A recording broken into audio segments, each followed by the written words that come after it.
I know it's to do with solar flares, okay? A couple of nights ago I couldn't sleep, wide awake. We all suffered from this a couple of nights ago. Really hot and we get like all sickness things. And I wanted to ask the question to all of you, how to deal with the emotional ups. When I'm up, it's like, wow, I'm about a million miles an hour. And then the next day I'm literally like, I just want to cry and really depressed. So how can you sort of balance that out? Yeah, so how do you deal with emotions? Well, what I say is, there is, the solar flares are causing a great deal of emotional flux at the moment, aren't there? There's no doubt about it. We're all feeling it at one level or another, and I know that Polaris will have a lot to say about that. But from my point of view, what I say to people is it's about accepting the emotions. It's if you try and resist them or fight against them, you'll actually end up, you feel worse. I always sort of like notice how I feel, notice what the emotion is, and actually kind of name it where I can. So I'm feeling this, I'm feeling that, whatever it is. It may be more than one, and really engage into that state. And actually, when you engage into it, you're not resisting it, and when you're not resisting it, it tends to dissipate much more quickly. So that's what I would recommend. Okay, thank you. Is the solar flares affecting our DNA, and how is it affecting our DNA? 100% yes. There was, I'm going to go back a bit now, 530 million years ago, something called the Precambrian era, where there was a very, very large, again, as we move through the universe, something called the galactic plane, we move into a particular area which is very, very high energy. At that particular time, 530 million years ago, the Precambrian era, there was a very, very large period of time where a lot of solar flares affected what we see in the fossil record. A lot of the single-celled amoebas and single cells at that particular time, we suddenly started to see the beginnings of reptiles and mammals and amphibians all of a sudden appear in the fossil record. The same thing is happening now. We tend to have an 11-year solar cycle, every 11 years or so. But this particular one at the moment is, again, we've moved into a point in the universe, in the galactic plane, which happens every 26,500 years. Some people have sort of heard about this, read about this. The energy that comes from the solar flares carries with it encoded messages. These are language of light, sacred geometry. This is flooding us. I suppose the easiest way to look at it, when you've had a large meal, when you've eaten a lot of food, you suddenly start feeling very tired. Yes? It's the same with the energy. When the energy enters our energy body, it completely floods us. Protons, neutrons, there's things called lepton quarks, muons. And that is exactly the same. This is why everyone's suddenly feeling very, very tired, very lethargic. You just be going through the day, you suddenly start feeling very tired. And an hour later, you're back again. It's fine, it's gone. Once you've had a little bit of rest. The language like sacred geometry on the DNA is affecting the DNA in that if you can think of the DNA in terms of harp strings, yes, you've got harp strings, the higher the energy, the more it starts setting the vibration of harp strings. So that the higher the energy you have in your body, the higher the scale of harp strings. It starts vibrating. So that will then start to activate DNA that has not been activated before. We know that we say 5% of our DNA has been activated. 95% has been called this junk DNA. That is starting to switch on. And that is having an effect on the body within the mitochondria of the cells. Mitochondria is the energy carrying part of a cell. The mitochondria normally operates through sugar, glucose. It carries the energy into a cell. The DNA started changing in terms of it needs now higher energy. So we're starting to see the mitochondria actually accepting photon energy, and this is light. Photons are the carriers of light. And photons, as we know with fibre optics, can also carry messages.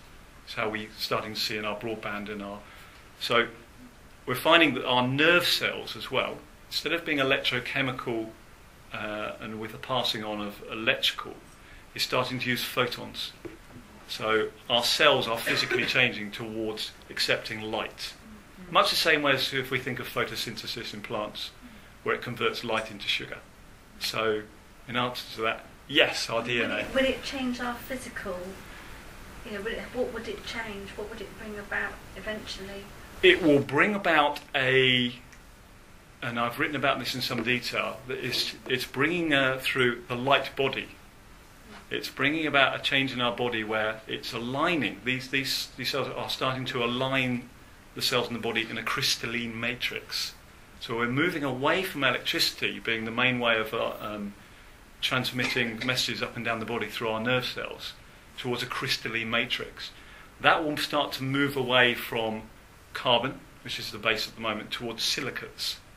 Silicates in terms of quartz. Quartz is silicon oxide, SiO2. And that has better, what's called scintillation properties. That has better, it deals with heat better. It deals with ionization better. Ionization is the radiation that we get from the sun. The more energy that we get from the sun, the more ionization we will see. And we're starting to see that more with the aurora borealis around the North Pole. So we're starting to see a lot more activity there. And that ionization will have an effect physically on our bodies. Same way as it has done with the fossil record. Changing evolution over a period of time. Good or bad? All good. Grounding is extremely important to remove the excess energy in your body. I sleep with this grounding sheet. Yes. With a book called Earthing. You've probably read it, and I really, really must recommend it. It is the best purchase I've ever, and I spent thousands of pounds on all sorts of gadgets and this and that and the other. Seriously, you really sleep this quiet sleep where your cells can regenerate and your body can heal. Really, I'll just explain the purpose of how grounding works then from that point of view, yes. From a physical point of view. In that, if you can imagine that a running race, yes, in terms of how electricity works, if you imagine that you've got two relay runners, from one relay runner passing the baton onto the next. This is how electricity works. You pass a charge from one atom to another through the electrons. So if you can imagine that normally the way electricity flows is the passing of the baton, the passing of the charge from one atom to the next. All of a sudden, if you can imagine that one particular atom has 4 or 5 batons to pass on, which one do you take? It starts to get confusing. Electricity doesn't flow quite as well. So what is happening with the solar flares is that you're actually getting a lot more electrons and protons flooding our energy bodies, and it's confusing things. And the first thing the body wants to do is shut down. Like having a large meal, the body says, right, I've got to stop you eating any more food. I'm filling up too much, so it goes into this sort of shutdown. Earthing is a great way of removing the excess protons and electrons out of the body. Yes. And also I was going to add to that is obviously how many of you get the calling to be out, just suddenly randomly wanting to go out into nature. I mean, I know we generally want, as a species, but there's this kind of almost got to get outside, even though, depending, we've had rubbish weather, haven't we? Let's face it. True.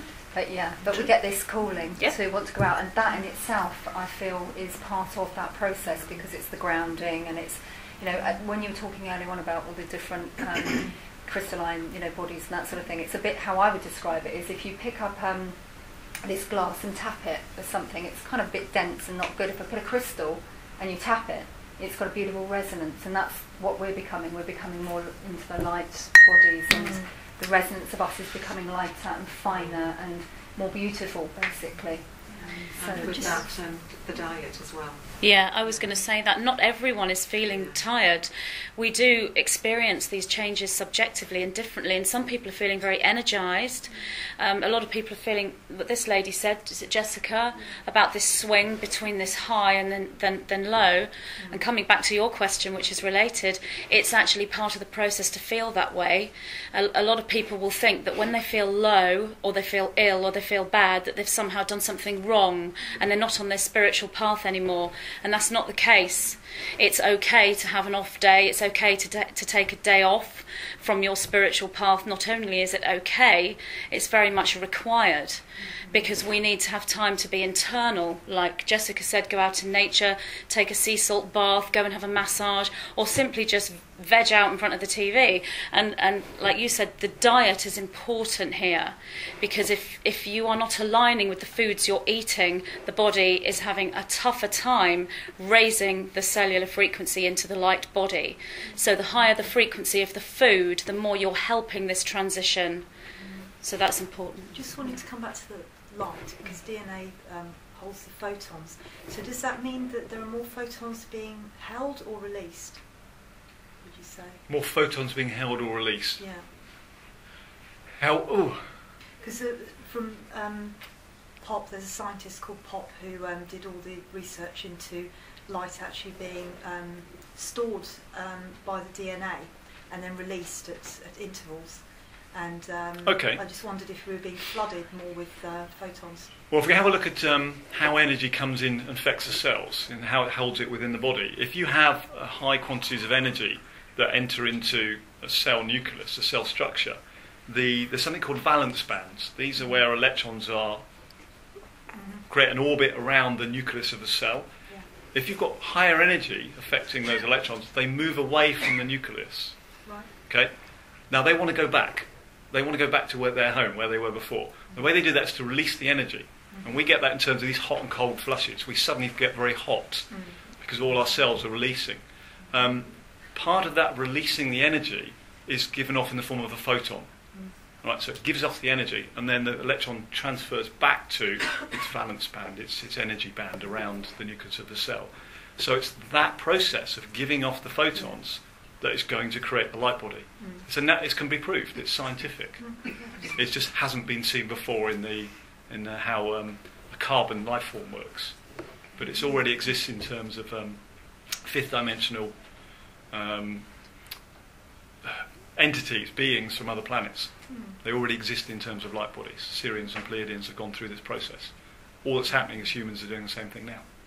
And many humans have been through this process already in other forms, and they've incarnated here now to go through it again, to help the planet go through it. What I find amazing is that when you raise your vibration, you actually have an effect on someone who may possibly have a lower, and light becomes light, doesn't it? You tend to That's have right. that. So I always think that light travels, it's just ongoing, and I suppose, I mean, I meditate and I bring in the light, but I know it has to go out. I can't just contain it. I know it has to go out, and I just allow that process to unfold.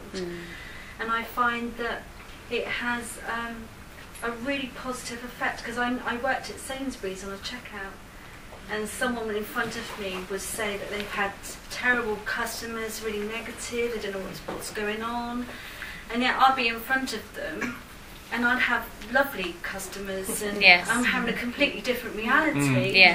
But those people that are coming through are obviously having an effect. And I was told by Spirit that you're not just a checkout girl.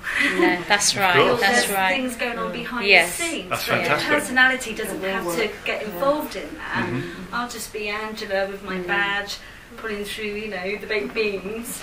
But there's something else that's going on. Everybody becomes and it's great, you can just let go of that. You don't have to worry about doing anything. You just be who you are, and that's enough. That's a very good point you said about you create a reality which is different from other people's reality. Even though you're in the same shop right next door to them. You don't have to compare or worry about it. You just create it by having...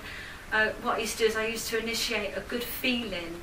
So if I wanted to start the day off with a negative feeling, then I'm choosing that reality. I'm going to attract light to challenge that.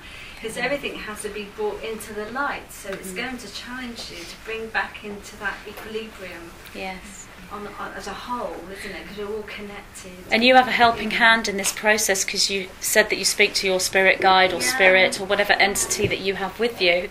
That's what this is about. It's the higher self that comes through. You allow your higher self and your personalities there to do the work, the lead work. But it's like I've always felt that when I've gone in with a good feeling, no expectations, just let go, and it's just interesting, isn't it?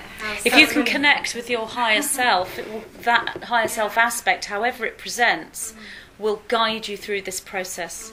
So groups like this, we're connecting and we're sharing our own unique experiences, but ultimately this is very individual, where you are connected to your own source, and that will guide you, and the questions you may have and the feelings that you have are all there when you connect. And that's one of the main ways to move forward that I would advise is that higher connection, because that higher connection is you, and that's what you're becoming, and that's what you're merging with. That's what this whole process is about. Don't it's interesting. I think we kind of have, we'll go into a job which is very three-dimensional, but our real work is going on, at the same time, and that's why you're there. You always know that you're there for a reason.